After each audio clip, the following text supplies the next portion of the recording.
noloshu waxay i bartay inaanan cidna xumaan u qaadin, inaan iska cafiyo dadka oo dhan. midaasna waa sirta farxadeyda.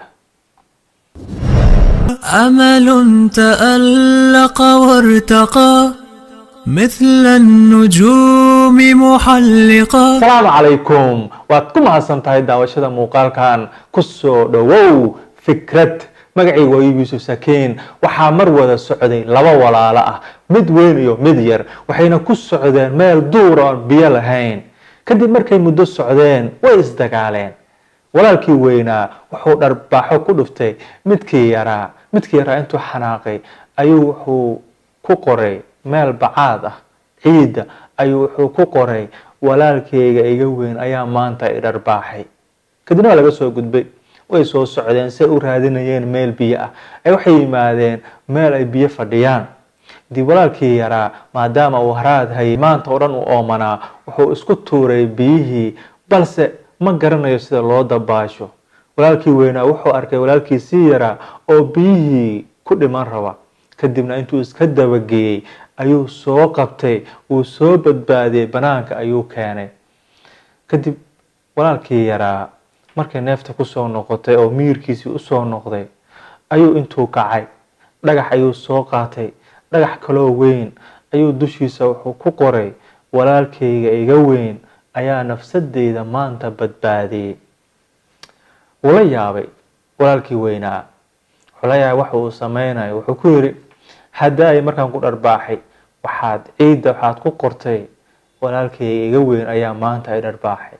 hadda markaan kusoo badbaadiyna waxaad ku qortay dhagaxa walaalkeyga iga weyn ayaa maanta nafsadeyda badbaadiyey. ii sheeg maxaad ka wadaa? wuxuu ugu jawaabay haddaay markaa i dharbaaxday waxaan ku qoray ciida ama bacaadka sababtoo ah waxaan doonayay in dabeesha ay raacdo midaasi oo anigana aan iska iloobo. balse hadda maadaama nafsadeyda aada badbaadisay waxaan ku qoray dhagaxa si aysan midan weligeeda loo iloobin, si aanan u iloobin oo qalbigeygana aysan weligeeda uga tirmin ayaan waxaan ugu qoray dhagaxa dushiisa. balse midii hore waxaan doonayay inaan iska iloobo oo aan iska kaa cafiyo. inta aynu nolosha ku socono waxaynu la kulmaynaa dhibaatooyin badan. dad waxaynu la kulmaynaa wax naga sheega, nacaaya, ra'yigeena ka hor yimaada, nagu xadgudba. haddaba maxaynu sameynaa marka aynu la kulanno waxyaabahaas oo dhan? miyaynu ku dhegaynaa ra'yigeena?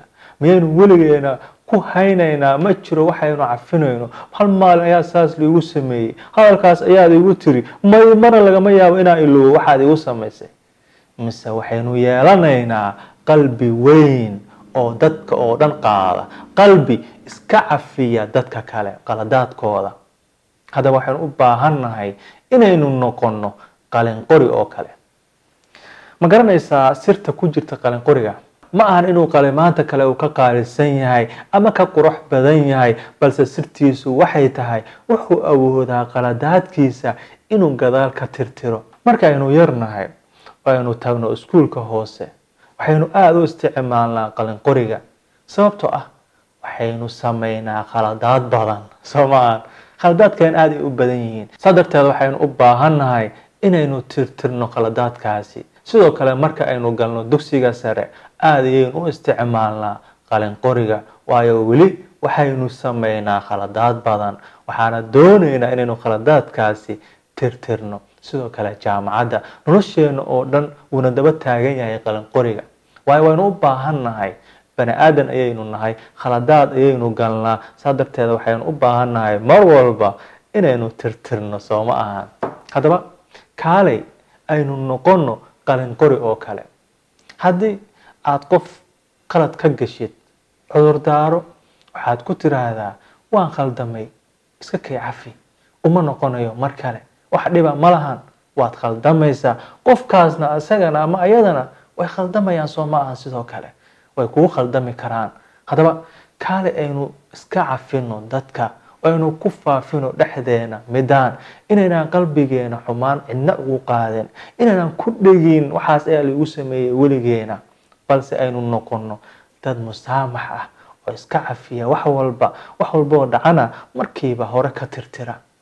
haddii aynu sidaasi ku noolaano nolosheenu waxay noqonaysaa mid aad u macaan, mid aad u qurux badan. soo sidaas ma ahan? haddaba soo qaado qalin qoriga, mar walbana waxaad tirtirtaa wax walba oo qalad ah. haddii aad qof qalad ka gashid, u cudur daaro, weydiisana inuu ku cafiyo. sidoo kale adigana haddii lagugu xadgudbo oo qalad lagaa galo, isku day inaad markiiba iska tirtirtid, inaad khaladkaasi ku qortid bacaadka ama ciidda si ay dabeesha u raacdo, si khaladkaasi aad u ilowdid oona ugu noolaatid nolol farxad leh.